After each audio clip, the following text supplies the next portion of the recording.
So the entire journey of the Eastern wisdom is when we say ignorance to wisdom. It is ignorance to wisdom. It demands a clear understanding. The teacher of the Eastern wisdom has to teach from the knowledge that is always available.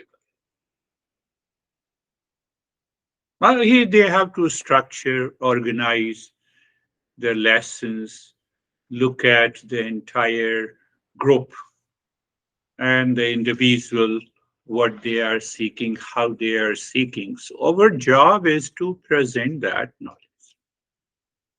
You take that knowledge and change it, good. Yes. If you don't take the knowledge and you don't change, yes, we feel little hurt, but then we continue trying it. We continue trying. So in a way, the teacher of the Eastern wisdom is your best friend. But you have made your best friend who lives in stress and suffering. For example, who has divorced a couple of times and he or she tells his or her experiences.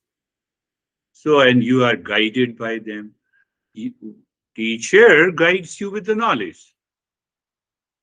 And your best friend is guiding you through their bitter experiences. And if you are caught into that, then you have a problem. then you have a problem. Think of this. Our goal is just to pass on this knowledge, make you understand that here is the right knowledge. And in that process, we say no outer change is required to find the inner peace. You can attain that inner peace by changing inside, attitudinal changes. When I change my attitude inside, I need not to uh, look for the happiness imposed in the marriage or in the divorce or in being single. I have to look for the peace inside. So this is what the inner change is required. And that we miss. So if you have made your best friend who is guiding you, or I would say misguiding you, oh, I will tell you it's my bitter experiences. Never go for this. So you have to analyze, you have to reflect on that, what your friend is telling you, as compared to the knowledge of the Eastern wisdom. We have to pass on this knowledge without any attachment and detachment. So that process is known as the satsang. Why satsang? I said the company of the real, company of the truth. So we explain how the entire journey of the real self takes place. That is what the satsang is. It takes time. It takes time for the mind to settle that knowledge in the wisdom. It cannot happen in a day.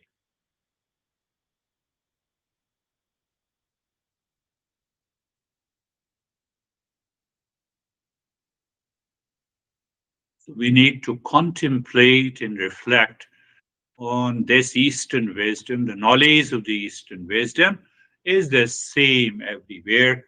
It says there is one reality pervading everywhere. Everywhere. Inner change in my thought, in my emotions, transforms my outer behavior and actions. If I don't change, if the inner change is not there, and what does it mean by inner changes? So you make your friends who had the same temperament as you are, whose enemies are the same. So if you find your friend and you and your friend whose enemy is the same, it is better to keep a distance with that friend. Then I can act as a best friend of you. Because once you meet them, criticism, blame, and complaint game will start. So it means it will not change my my thought and emotions. Pay attention to this. Now we are a seeker. We have to go a little deeper into this. Now I can say with the certain rights, you have been attending these sessions. I will enter a little more personal into your life. Even your friend, your relations, your honey, your son, your daughter, who has an idea of a blaming and complaining, it is better to keep quiet. Don't support it. And check your mind so that you can continue to live into that state of calmness and peace. Otherwise, they will disturb your calmness and peace. You will not know it. No, no, my son or my daughter or my honey has said the right thing. No. Blaming and complaining and reacting to anyone, the outer situation in the world is wrong. I'm hiding myself.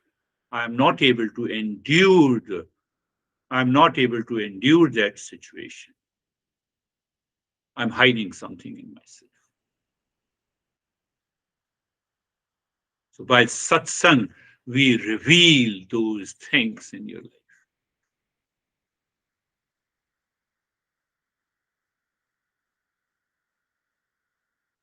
So when we say the satsang, satsang helps to recognize, for example, one electricity in the butcher machine, in the train, in the AC, in the light, in the fan. So it changes my perception. And when my perception changes, my attitude changes. When my attitude changes, my emotions and feeling changes. It must bring that change in my life. If there are no emotional and feeling changes takes place, then I have yet to become a seeker. And that will open the gateway to what we say, the awakening. So we will go a little deeper into the samsara, the world which we have understood. There are 8 factors. 8th factor, which we say, the samsara is suffering. So that samsara or the world we have created because of our attitude, because of our craving, because of our ego, because of our blame, because of our claim, because of our reaction. We have created our world. You wake up in the morning and just observe your thought process. And you will see that you are surrounded by the world that you have created, which has an element of certain thoughts and the feeling and emotions. Otherwise, this mind is always free, always calm. And that is why we have to understand that is the mind foolish, doing foolishness? Is my life is unexamined? Do I have a scattered mind? Do I have a sense of attachment? Do I have a sense of emotional dependence? Do I have a sense of selfishness? Selfishness means which is caused by the likes and dislikes. Here we have a different definition of selfishness. And intellectual paralysis. Intellectual paralysis, your dear friend. See, it is my experience. You see that? And the same thing is happening in your life. You must react. You must fight. He's not good. He's not your good friend. Think, my friend. We are a seeker now. So seeker's perspective is totally different. Anytime, any blame, complaint, anger, and hesitation, it means I am hiding something in myself. I have to open myself. It is a sign of intellectual paralysis, and this is going to cause me a lot of challenges in my life. This is what the samsara master is talking about. And then we continue to change our desires. Huh? What desire of one attachment to the desire of another attachment or detachment. And that is how we live our life of pain and the suffering. And we continue to remain stressed.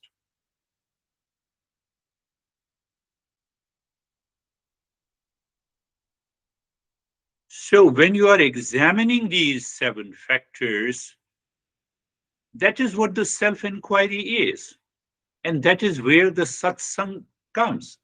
So, whether you say satsang or satsang begins with the self inquiry. And the self inquiry starts with the one question that who am I? I'm reacted to you. Am I this person? Is my mind obsessed with you?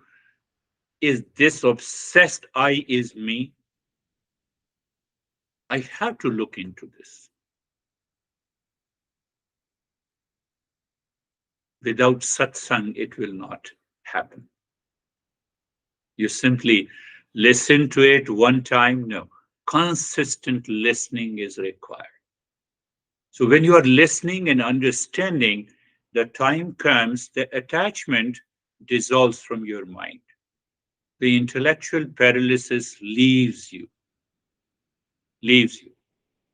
First time you recognize, oh, this is the way to work on the mind. Mind has been working on me. So as you continue the journey, and then mind has a commitment to the self-discovery. Commitment to the self-discovery. You see, there is a short-term pleasure imposed by the mind on the situation, on the people, on the food, on the relations. Short-term pleasure, one. And imposed by the mind. The pleasure is imposed by the mind. Because of the pleasure imposed by the mind, we have an intellectual paralysis. Then we don't want to listen to anyone. Enough is enough. Now I'm going to divorce. Your friend will guide you to divorce. But if the teacher, if the Eastern wisdom, you make the friend, he will never guide you. He will say, divorce your reaction in the mind, divorce your ignorance in the mind. First, divorce your anxiety, divorce your reaction, divorce your duality, divorce your conflict. And then let me know whether you want to divorce. It's a big difference between the two. In order to help the mind to settle into that knowledge takes time. Takes time.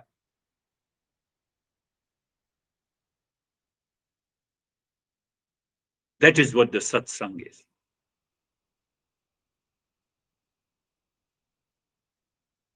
Because the mind cannot reach to a state of wisdom instantly.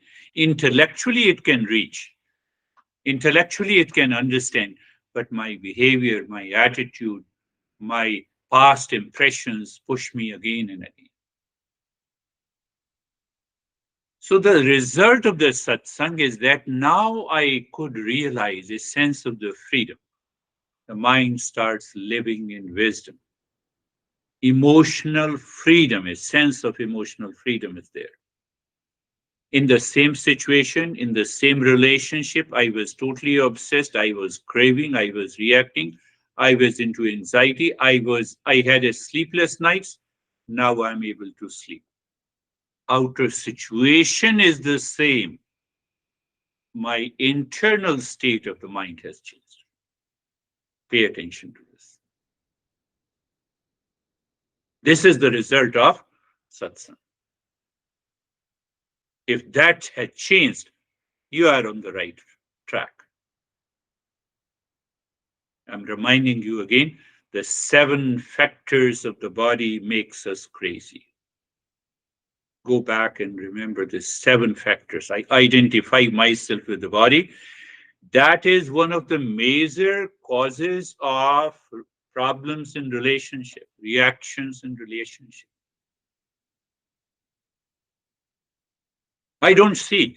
I'm not able to objectify myself. I have subjectified myself. I'm a husband. How dare you insulted your husband? How dare you insulted your father? How dare you insulted your reacted to your son, to your friend? And we are caught in this web of ignorance. I have seen 99% of the problems. You'll be surprised that many husbands meet me confidentially, provided they tell me that please don't tell my wife what to do. And other also, the wives also meet. Don't tell my husband what to do.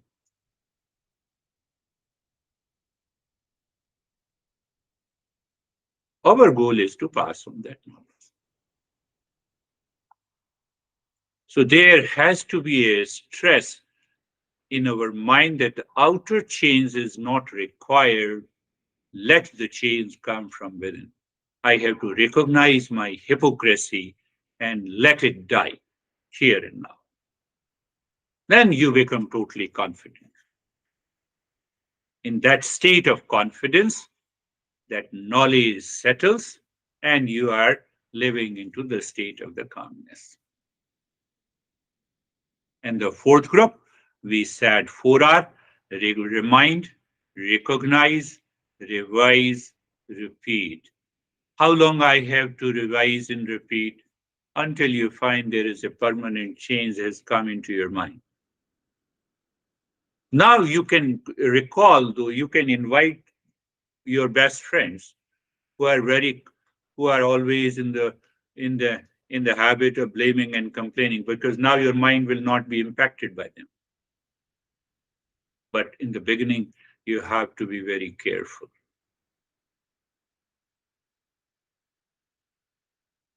So, what is the process of this? Reminding, recognizing, revising, and repeating. You have to remember the discernment, DD versus DD, the discernment and dispassion versus duality and delusion. If the mind is caught up in the duality and delusion, you have to move to dispassion and discernment. That is what the reminder is.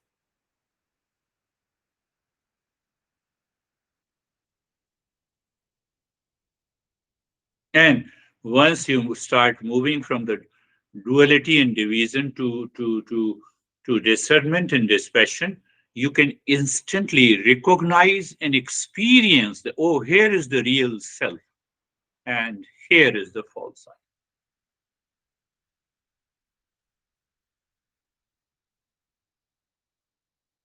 And the greatest change that comes to our life, death has no value. It is the death of the body. Death is simply a change. So the very fear of death is gone from your system. A sense of fearlessness comes. And once that happens, then only we can recognize the grace and the blessing of this knowledge, of this journey. That is why the Master is saying in satsang, who you are, when you have come, who is your mother, who is your father, inquire, self inquiry, leaving aside the entire world, which is comparable to a dream. The outer world we have created is the dream, is the cause of this suffering. Now I'm asking myself, who is, who am I? Who is my father? Who is my mother? Internally. You need not to go to your dad and say, no, who you are. That is not discernment and dispassion. I have to ask myself. I have to ask internally. So when we live into that state of self-inquiry, the satsang continues with me. Satsang continues with me. You know what happens? The more and more you are questioning this, who am I? Now you have reached to a realization that I am not the body. Now the anger you have against someone outside will disappear. Why it will disappear? Because you are angry over the body of someone. You are not angry over the someone. You will witness it clearly. And when you have that witness, that observation clearly, I'm angry over someone's body. My mind is superimposing the emotional dependence. So we are not talking about the anger management. We go to the root cause of the anger and hesitation and the reaction and the blame. And the life moves in peace and happiness. Life moves in peace and happiness. I'm simply saying the teachers of the Eastern wisdom have their role is to pass on this knowledge, make you aware, and give you an opportunity to contemplate and reflect. We don't say that you believe it. You follow one principle and you change. It makes us happy.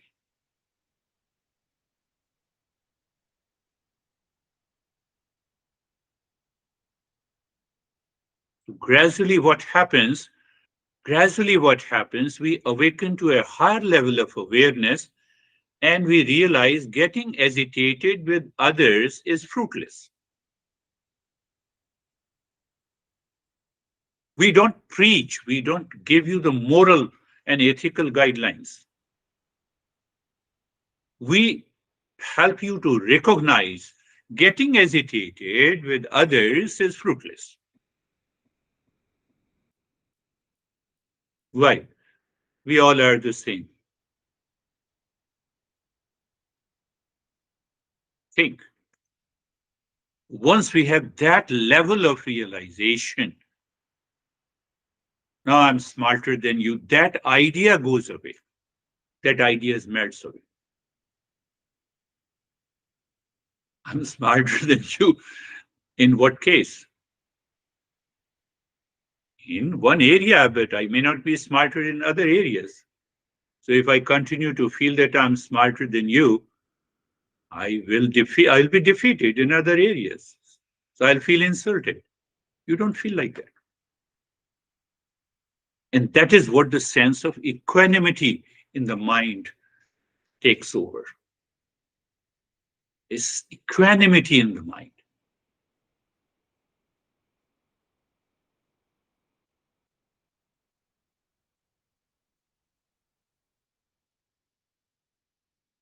That is the entire journey of moving from ignorance to wisdom. Ignorance to wisdom. If I summarize today's lesson, that ignorance causes the difference in the duality and the delusion and the emotional dependence and the reaction and the blame and the complaint, it brings everything into our life. And that is what the world we have created around ourselves. Every day we wake up to the same world, and every day we sleep to the same world. And the moment we wake up to the same.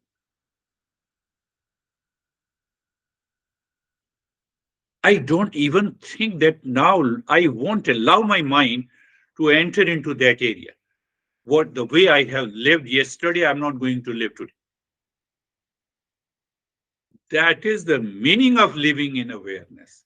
That is the meaning of mindfulness, my friends. That is the meaning of mindfulness. What we are doing, we have separated the mindfulness from the way we live every day.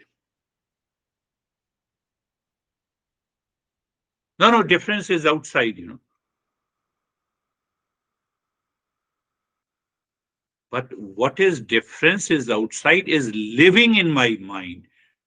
Why it is living in my mind? Because of the ignorance.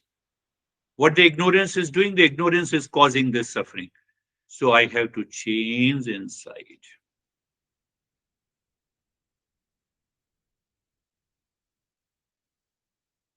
My master used to say that my mind is nothing but the reflection of the world that I have created. The world of anxiety, the world of duality, the world of difference, the world of reaction, the world of pain, and world of suffering that I have created for myself. I am constantly reflecting and I'm living into that, I am suffering.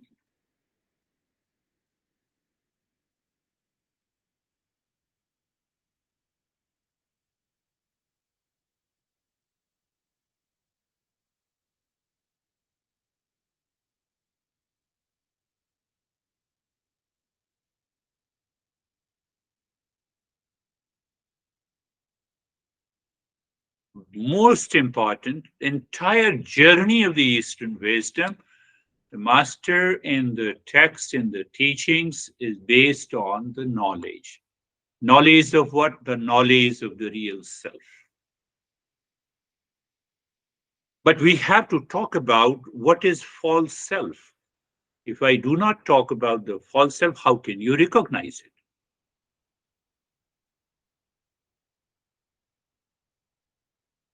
So, that idea of the false self we have carried forward since our birth because of social conditioning, because of cultural conditioning, because of religious conditioning, because the way we have been brought up in our culture, in our society.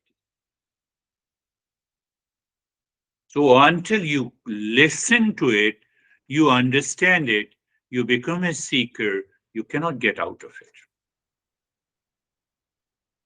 Thought is a product of knowledge. Again, I've been saying it. We are very clear. You see how clear we are. What we are passing on the thought to you. And what is the thought? Thought is the product of knowledge. So if you're a friend and you say the third person is crazy, that is also a thought, and that is also a product of knowledge. But that product of knowledge that you are blaming someone is a matter of ignorance. That is what we want to uh, make you aware of. We're just making you aware. You inquire deeply that why I have to blame and react someone in my life. There is no reason to blame. Now, see the other side of it. If the mind continues to blame and it has an intense desire, intense energy, find out how many of your friends are doing this and they come to you, oh, oh, crazy stuff. The entire world is crazy. Oh, he is crazy and she. And we are heavily conditioned by that. That mind cannot change you.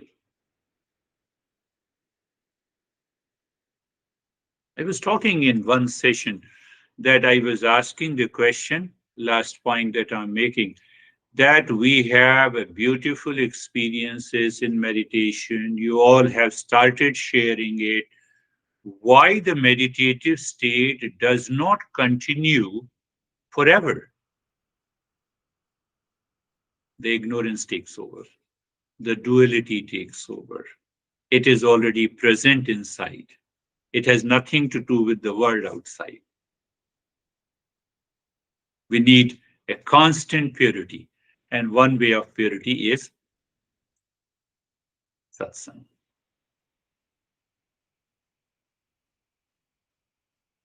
Close your eyes. Eyes are closed, and let us start our practice. Eyes are closed, being comfortable. So, first is the place. So, become more sensitive. Sensitive means I become aware of the surrounding just outside the body. The mind is still keeping that ignorance that I am the body and what is outside the body is not me. So we go with it, but in awareness, surrounding awareness in the space, the sound, the smell, and the objects of the senses. Objects of the senses, it may be the sound, it may be the smell, it may be the taste.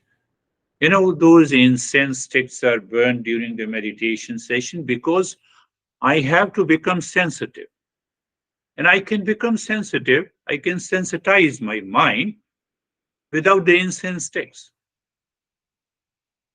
You see, we have been living all those rituals, but we find a different meaning of these rituals. That is the journey. So we raise awareness in the position of the body.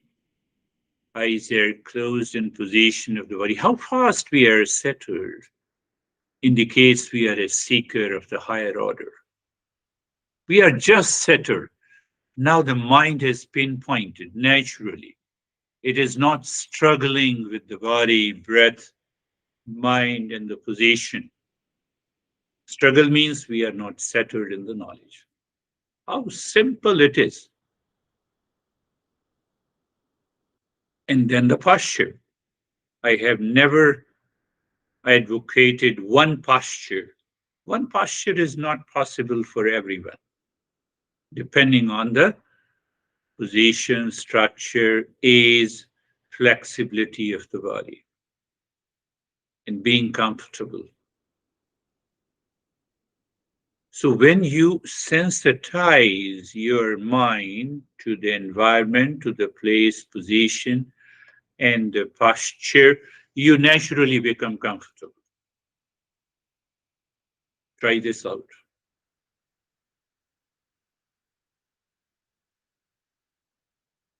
The entire body, from the top of the head to the toes, and experience the sensation, comfort, and steadiness.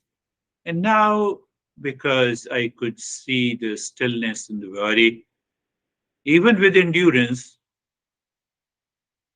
we need not to go in detail with being carefree. Sarvesham swastir bhavatu. Sarvesham swastir bhavatu.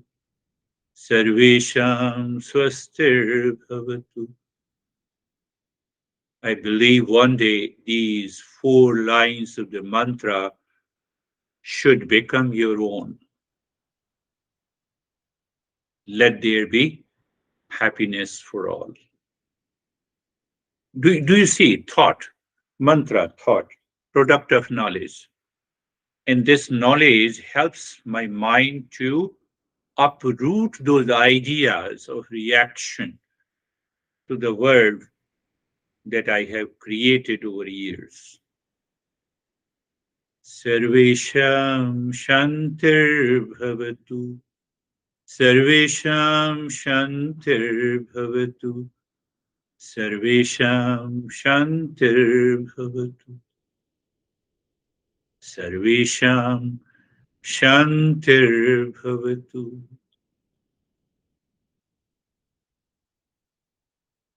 May there be peace for all.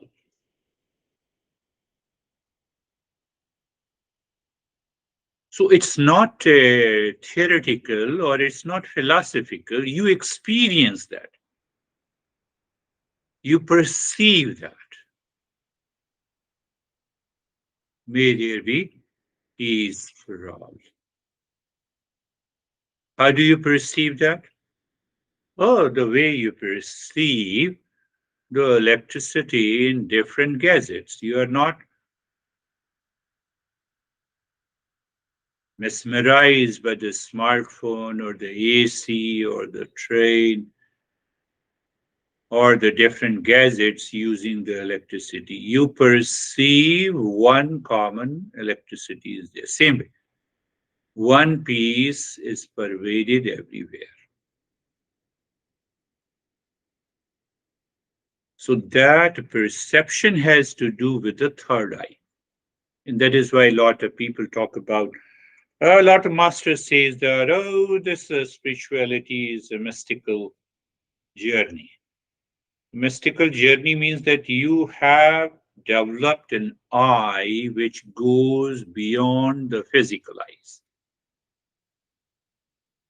Sarvesham Purnam Bhavatu. Sarvesham Purnam Bhavatu. Sarvesham Purnam Bhavatu. May there be completeness in all. Your mind deep inside at the center, if it declares that I'm complete in myself, the journey is over. Sense of completeness is the wholeness, is the holiness, is the wholeness.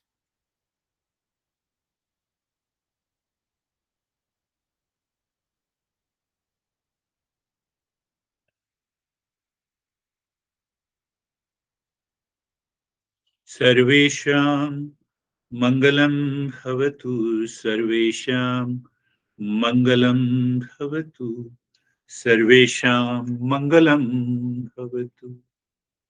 May there be an auspiciousness for all, auspiciousness for all.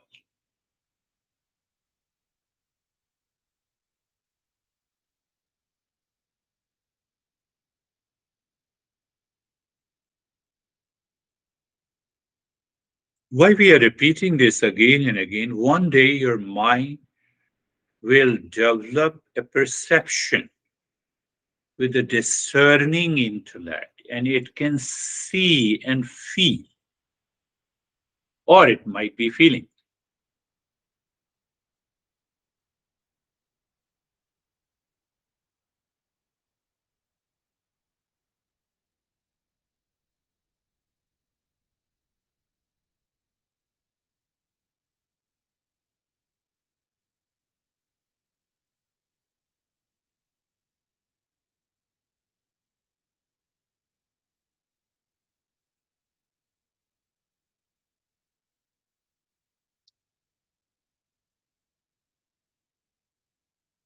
So once we have helped the mind to live into that higher awareness and to prevent the impurity to take over, we start with the breathing, looking deep inside the forehead in the space Om Shanti. Body is already in the state of stillness, and you start breathing quick and short breath into the rib cage.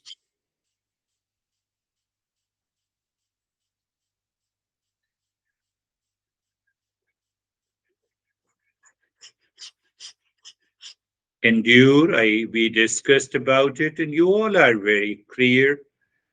At any day, on a given day, the mind will show its tantrum.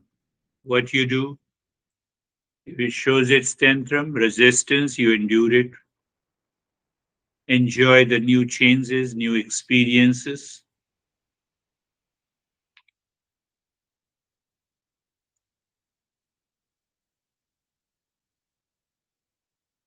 but continue. Do not stop in the middle. Continue because we have to build. If I use the word self denial, attitude to the crazy mind that causes the anxiety and the suffering.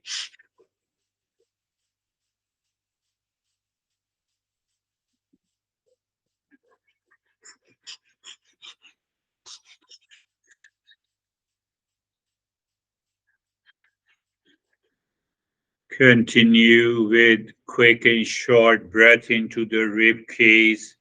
Expansion and contraction of the ribs continues, and Om Shanti continues inside the forehead, and the stillness continues.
If any resistance posed by the mind, endure it.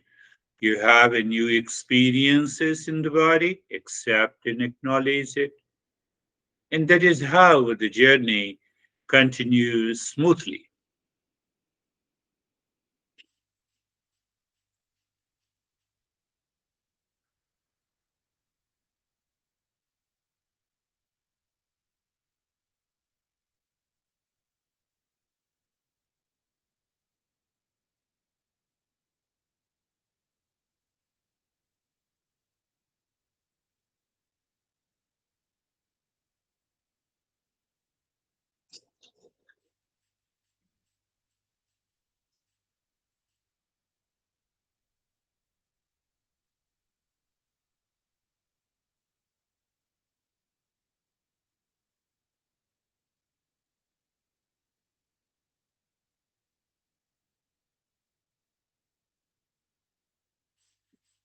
Continue breathing.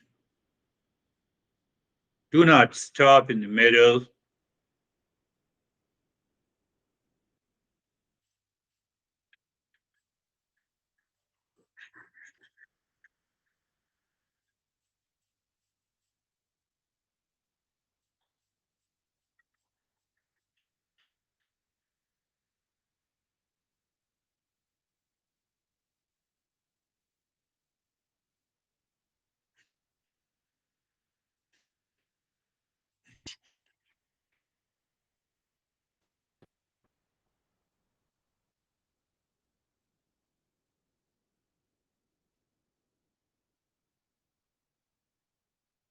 And stop it. Do nothing. Pay attention to the flow of the breath.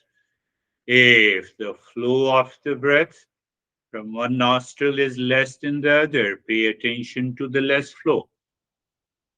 And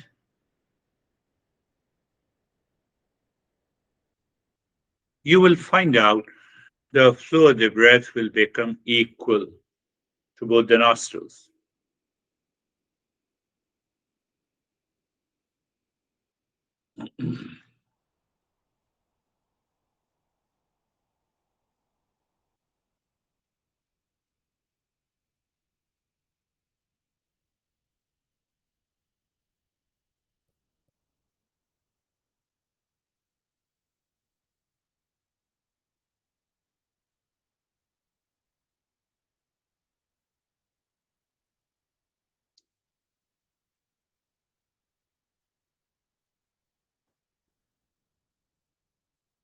Now, looking inside the forehead again, Om Shanti continues there and start breathing into the belly.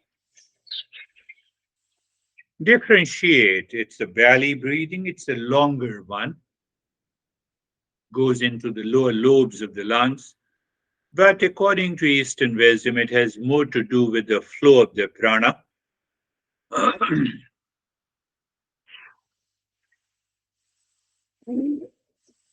Long, deep in the hissing breath into the belly.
Continue breathing into the belly. Om Shanti continues. stillness in the body continue. Now it has become very progressive for you all. You are aware of that and you can maintain that stillness.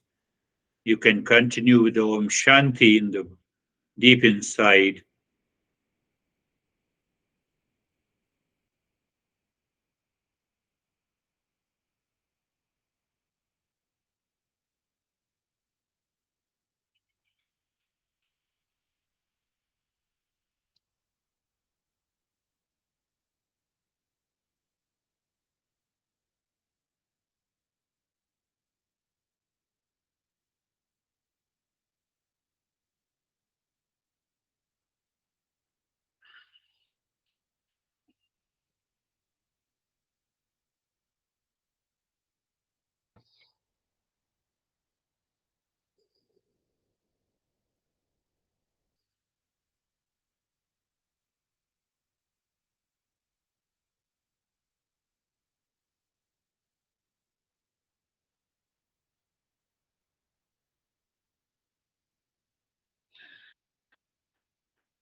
Long hissing breath into the belly. Belly expands during inhalation and contracts during exhalation.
And stop this. Do nothing. Pay attention to the flow of the breath.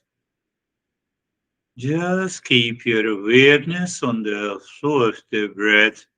And obviously, whichever flow is last, you pay attention there. Otherwise, keep your awareness on the flow of both the nostrils in the state of stillness in the body.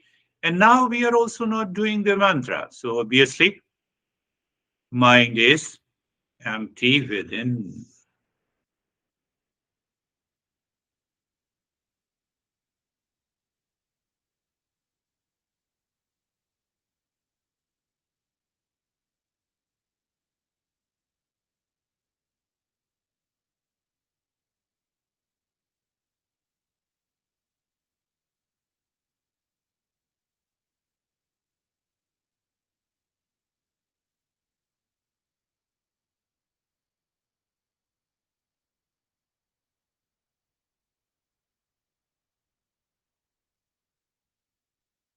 Now take a deep, silent, and slow breath. Means first you inhale into the belly, into the rib cage, then breathe out from the belly and the rib cage. And as you inhale, the mind moves from the top center of the head into the spine, reaching to the tailbone, and you are singing Om Shanti mentally.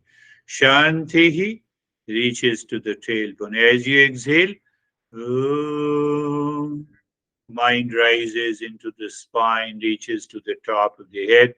Shanti ends during exhalation at the top of the head. Just see the sink. We are just more concerned about sinking. Why sinking? Because we want the mind to move into an extraordinary awareness and attention while living within. But why? To awaken.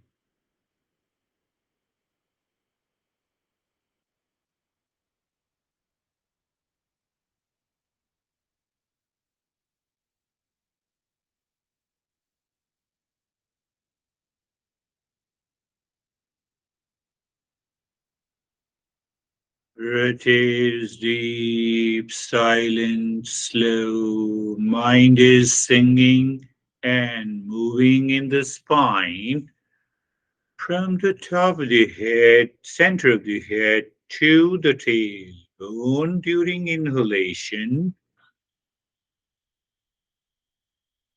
and from the tailbone to the top center of the head during exhalation.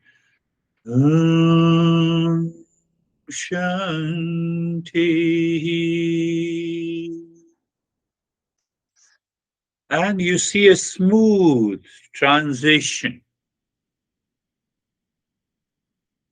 into so-called higher awareness, what we normally talk about the mystical awareness by many masters, but we understand here.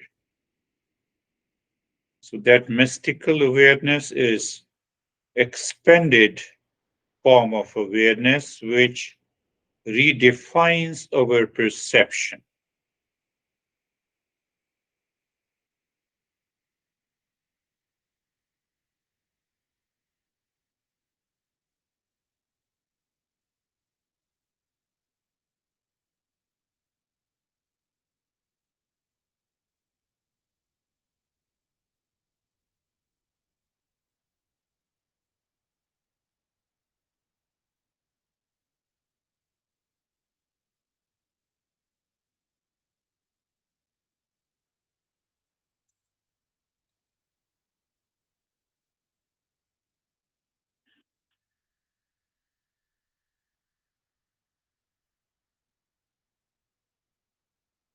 And drop this practice also. Move the mind in the cave of your heart. Look at the triangle. Moving the mind on a triangle, dropping Om Shanti, clockwise, anti-clockwise. You already know it. Find the sync. In the moment you find the sync of clockwise and anti-clockwise movement, that is the time to push the mind singing Om deep into the cave of your heart. Mind seemingly stops, drop Shanti, self-absorption. There you need not to do anything.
If anything disturbs in the mind, return again and go back again.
Shanti, Shanti, Shanti.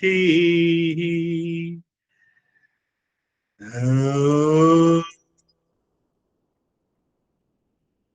Shanti, Shanti, Shanti. Om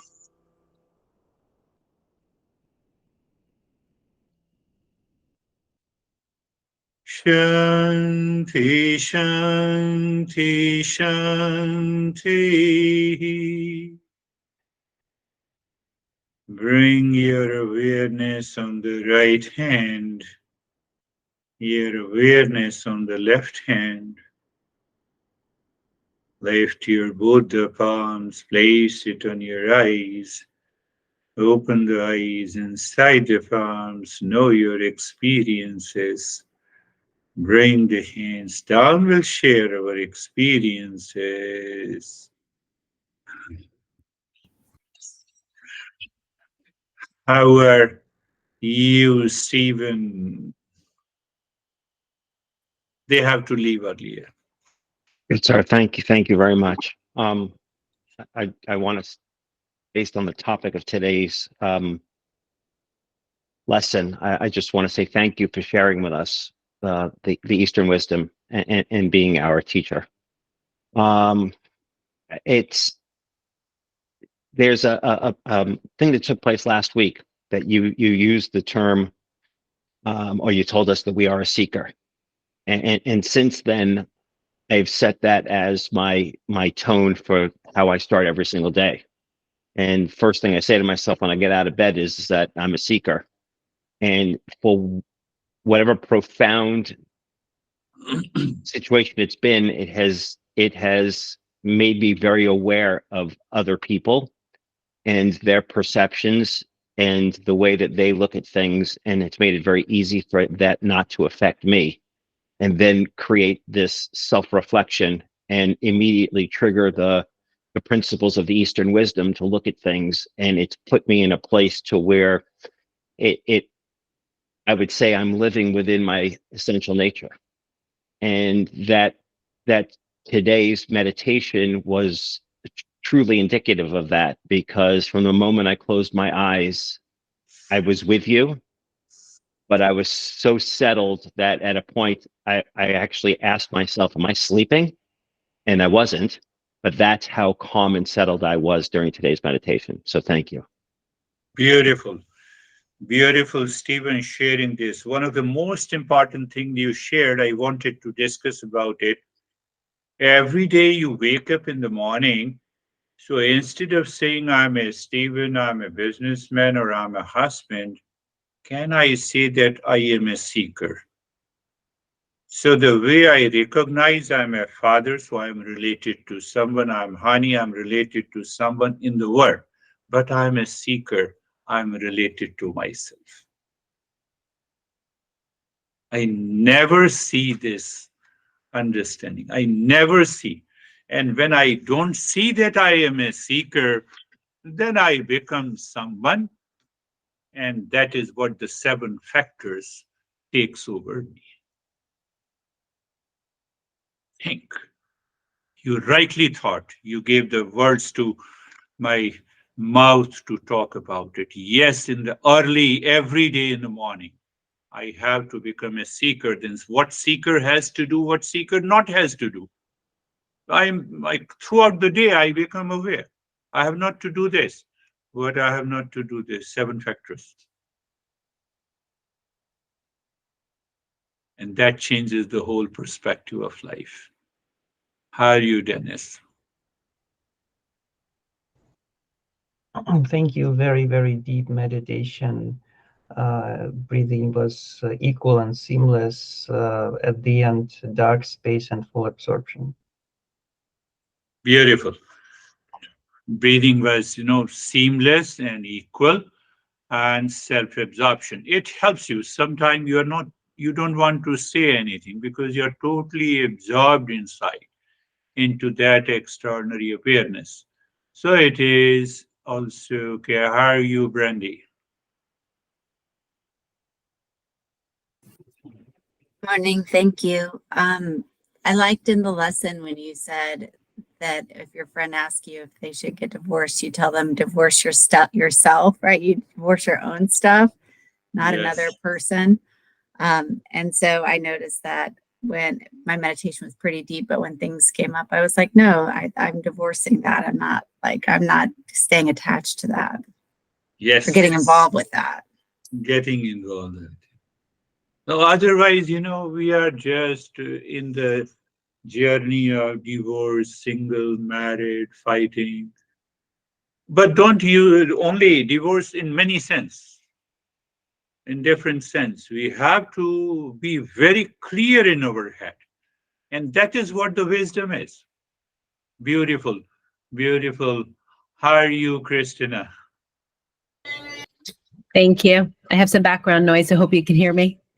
Yeah, yeah, yeah, yeah. I was wondering about anger because I have a question. There's some perspectives about feeling your anger, releasing anger that you've been suppressing. So from an Eastern perspective, would that be that that's not necessary? Yes, it's a good question. I think I have taken up that question a couple of weeks ago. So we say that mind has the six enemies. What are those six enemies? It begins with the strong likes and dislikes, attachment and detachment, which causes the desire. Desire for something or someone. So, desire to, now you have a desire to get something, you have already achieved it. So, my mind wants to repeat it. So, repeat desire is a greed. Now, if the desire is not fulfilled, that agitates the mind, and that very agitation causes the anger. Why you are angry? Why I am angry? Why anyone is angry? My desire is not fulfilled. Go back before a step further.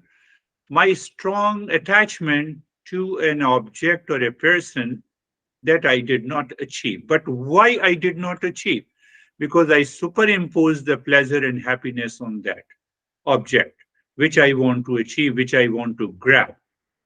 So the entire journey of anger, agitation, stress, and the suffering, especially the anger, So that desire becomes the anger, that desire becomes the greed, that desire becomes the delusion, that desire becomes the pride, that desire becomes the jealousy.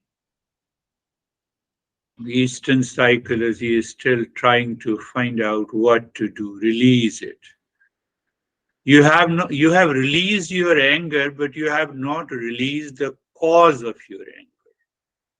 The cause of your anger is the desire, and the desire has its home in the strong attachment and detachment. So as long as you do not understand why this attachment and detachment is there in my life, you cannot get rid of the anger. So release your anger every day. How long you are going to repeat? The entire lifetime, release your anger every day. Because that cannot be released. So that is how we understand one facet of it. So yes, you have a good question to ask, but that is another way to answer it. How are you, Vaibhav? Thank you, sir. Sir, practice was calm. I was absorbed, quiet.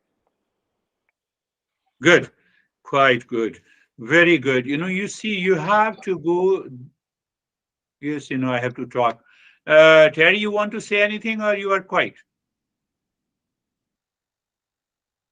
Okay, it's okay. Remain quiet. So you understand that point, it is the mind mind is an instrument of consciousness.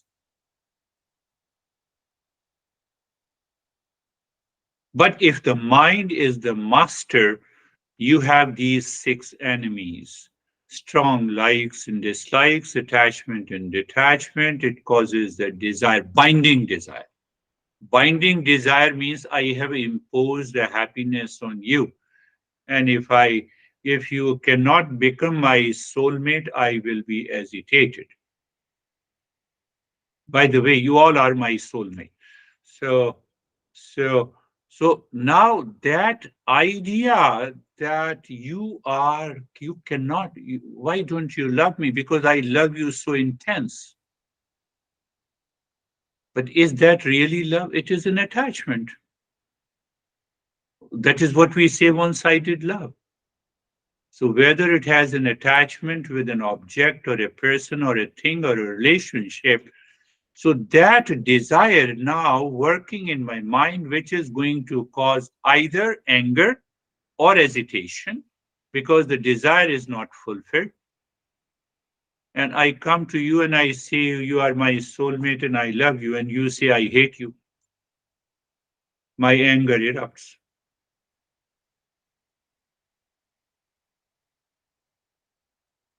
So, or anger or the repeat desire means the greed. Now, if I am caught in these two, hesitation, desire is not fulfilled and desire is fulfilled. Sometimes our desires are fulfilled based on our level of the society. So now these two causes the delusion. And then I start thinking I have to release my anger. You cannot release your anger.